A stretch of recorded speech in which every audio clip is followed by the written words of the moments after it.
Good morning, dear students. I hope you are doing well and you are fine. आज आपकी English की worksheet आई है, date 18 August 2021 and worksheet number is 49। इस worksheet में सबसे पहले आप ऊपर अपनी क्लास और अपना सेक्शन लिखेंगे। लेफ़्ट साइड में आपका नाम और राइट साइड में टीचर का name. So students, today let us sing a song and I'm sure you are going to love it.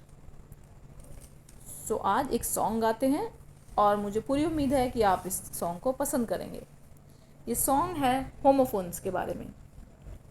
So first let us know कि होमोफोन्स क्या होते हैं। Homophones have different spellings but have the same sound. For example, flu flew, our are, new knew, etcetera. तो यहाँ पर जब मैंने words बोले फ्लू फ्लू, तब आपको ये लगा होगा कि ये दो अलग अलग वर्ड्स नहीं हैं बल्कि एक ही वर्ड को दो बार बोला गया है।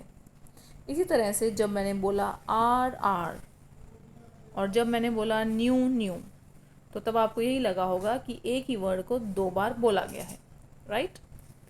तो लेकिन ऐसा नहीं है, एक ही वर्ड को दो बार नहीं बोला गया है।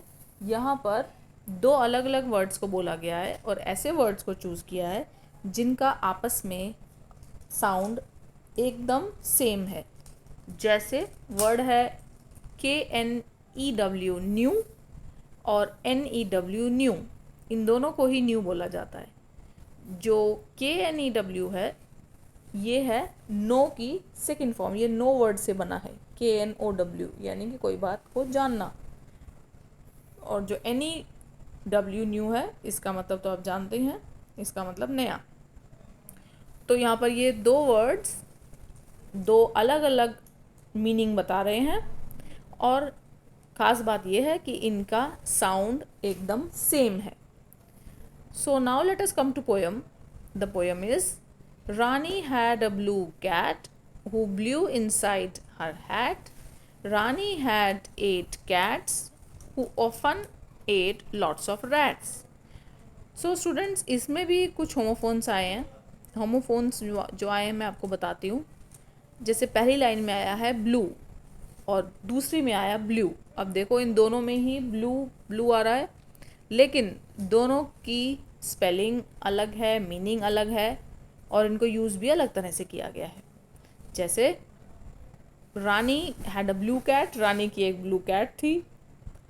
Who blew inside her hat, जो कि उसकी हैट के अंदर जिसने ब्लो किया यानी आवाज़ करी। रानी had 8 cats who often ate lots of rats. अब यहाँ कौन सा पेयर है वर्ड का, कौन से दो ऐसे साउंड सेम लगे आपको, अब सोचो। मैं लाइंस रिपीट करती हूँ।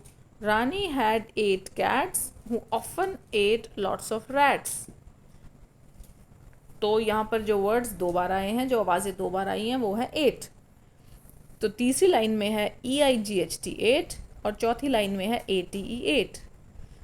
तो पहला वाला 8 का मतलब है नंबर 8 और दूसरे वाले 8 का मतलब है खाया।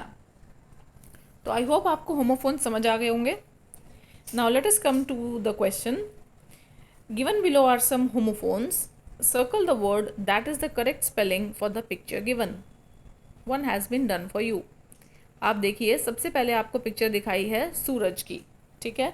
तो इसमें से सूरज को इंग्लिश में आप जानते ही होंगे सन बोलते हैं, लेकिन सन की स्पेलिंग क्या है। यहाँ पर आपको दो स्पेलिंग्स दी हैं, SUN सन एंड SON सन। दोनों को ही बोला जाता है सन, लेकिन दोनों ही सन की स्पेलिंग अलग है और मीनिंग भी अलग है। तो जो सूरज सन है, इसको हम बोलते हैं SUN सन, इसीलिए सन को सर्कल किया गया है। इसी तरह से आपको नेक्स्ट पिक्चर में 8 नंबर दिखाया गया है और दो अलग अलग वर्ड्स लिखे गए हैं। 8 आपको करेक्ट स्पेलिंग को सर्कल करना है। इसी तरह से अगली पिक्चर में आपको एक फ्रूट दिखाया गया है और स्पेलिंग लिखी है पेयर पेयर। नेक्स्ट में आपको गमले में एक फूल दिखाया गया है, स्पेलिंग अलग अलग है और साउंड जो है वो सेम है, फ्लावर फ्लावर। ऐसे ही नेक्स्ट पिक्चर में आपको एक रैबिट दिखाया है। रैबिट जो होता है, रैबिट और हेयर आपस में मिलते जुलते एनिमल्स हैं। तो नीचे आपको पहले लिखा है हेयर, HAIR हेयर, और नेक्स्ट में लिखा है HARE हेयर। तो आप ये बताओ ये कौन सा वाला हेयर है। सिमिलरली नेक्स्ट में आपको पिक्चर दिखाई गई है, तो आपको ये बताना है कि ये समुद्र है, तो समुद्र वाले सी की स्पेलिंग क्या होती है, SEAC या SEEC। तो सब बच्चे इसको करेंगे। और इसके बाद नीचे आपको एक पिक्चर दी गई है। आपको याद होगा कि यही पिक्चर आपको पहले भी वर्कशीट में आई है, हिंदी की वर्कशीट में आई है, लेकिन तब आपको हिंदी में डायलॉग्स लिखने थे।